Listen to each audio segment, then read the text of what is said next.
بسم اللہ الرحمن الرحیم. جناب حماد اظہر,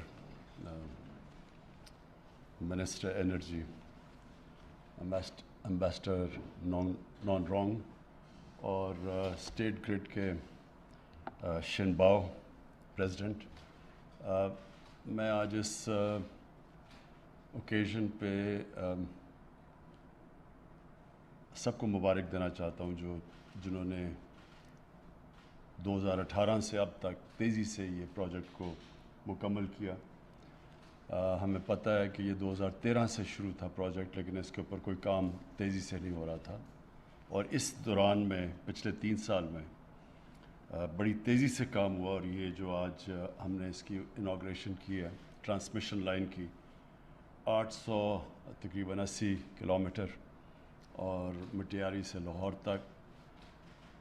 جو اس کی سب سے بڑی خوبی ہے, اس سب سے ماڈرن کہہ لیں state of the art transmission line, اس کی سب سے بڑی خوبی یہ ہے کہ یہ اس میں لائن لاسز تقریباً 4% کے قریب ہیں, اور جو اب تک پاکستان کے لائن لاسز ہیں وہ 17% ہیں. تو قوم کو یہ پتہ ہونا چاہیے کہ اس کا کتنا بڑا بینیفٹ ہے. 1% لائن لاس کا مطلب کتنے ارب روپیہ, یعنی 1% جب لائن لاس ہوتا ہے تو ملک کو کئی ارب روپے کا نقصان ہوتا ہے. تو یہ جب جتنی لاسز بڑھتی جاتی ہیں تو اس کا نقصان عوام کو بھرنا پڑتا ہے مہنگی بجلی سے. تو یہ جو ہم بچائیں گے, اس سے بجلی کی لاس بچائیں گے, تو یہ انشاءاللہ یہ ایسا پروجیکٹ ہے کہ اپنا بڑی جلدی جو اپنا کاسٹ ہے اس کا وہ پورا کر دے گا. مجھے دوسری خوشی یہ ہے کہ یہ سی پیک کا جو بیلٹ اینڈ روڈ کا جو پریزیڈنٹ شی جن پنگ کا اس کا جو فلیگ شپ پروگرام ہے بیلٹ اینڈ روڈ کا, وہ ہے سی پیک. اور سی پیک کے اندر ہمیں بیچ میں کرونا آ گیا, اسے تھوڑا سا مسئلے ہمیں آئے, لیکن ماشاءاللہ یہ پھر سے ہماری تیزی سے ہمارے سی پیک کے پروجیکٹس آگے بڑھ رہے ہیں. اور ابھی جو جے سی سی کی میٹنگ ہوئی, جس میں ابھی امبیسڈر نان رونگ نے بتایا کہ اس کے علاوہ پہلے تو صرف تھا جنریشن, پھر سڑک تھی, پھر اب یہ ٹرانسمیشن ہے, اور اس کی بہت ضرورت تھی کیونکہ ہماری ٹرانسمیشن لائنز بڑی پرانی ہو چکی ہیں جس میں لائن لاسز بھی زیادہ ہیں. اور خاص طور پہ نارتھ میں جو پیسکو کے اتنے لائن لاسز ہیں کہ ہمارے پاس بجلی ہوتے ہوئے ہم بجلی نہیں پہنچا سکتے لوگوں تک, کیونکہ ہماری ٹرانسمیشن لائنز پرانی ہو چکی ہیں. اور اس سے بہت بڑی تکلیف ہوتی ہے لوگوں کو کہ لوگ ایک طرف کہتے ہیں جی آپ کے پاس بجلی ہے, لیکن بجلی پہنچی کیوں نہیں, لوڈ شیڈنگ کیوں ہے. لوڈ شیڈنگ اس لیے ہے کہ وہ جو ٹرانسمیشن لائنز ہیں وہ اتنی پرانی ہو چکی ہیں, ان کے اوپر انویسٹمنٹ ہی نہیں کی, اور ہمارے ہوتے ہوئے بھی بجلی ہم لوگوں تک نہیں پہنچا سکتے. تو یہ وہ پروجیکٹ ہے جس میں اب state of the art latest قسم کی ٹرانسمیشن لائنز, اور آپ کو سامنے نظر آ گیا کہ کہاں 17% لائن لاسز اور کہاں 4% پہ آ گئی. تو انشاءاللہ یہ ہم اس کے اوپر بھی انویسٹ کر رہے ہیں, باقی بھی ٹرانسمیشن لائنز پہ. لیکن سی پیک کا شروع ہوا تھا سڑک اور پاور جنریشن سے, اب ٹرانسمیشن پہ پہنچ گیا.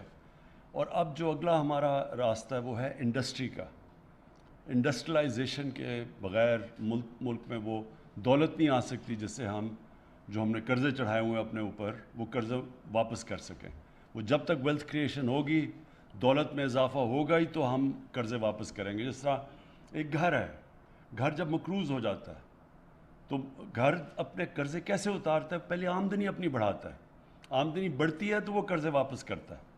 تو ہم انڈسٹریلائزیشن سے, اور پھر ایگریکلچر جو دوسری چیز ہے جس کے اوپر زور دیا جا رہا ہے, اس میں نئی ٹیکنالوجیز لا کے اس سے اپنی انشاءاللہ دولت میں اضافہ کریں گے, اور اس سے پھر ہم اپنے قرضوں کا جو بوجھ ہے وہ نیچا کریں گے. تو یہ جو سی پیک ہے اس کی جو رفتار ہے وہ انشاءاللہ تیز ہوگی.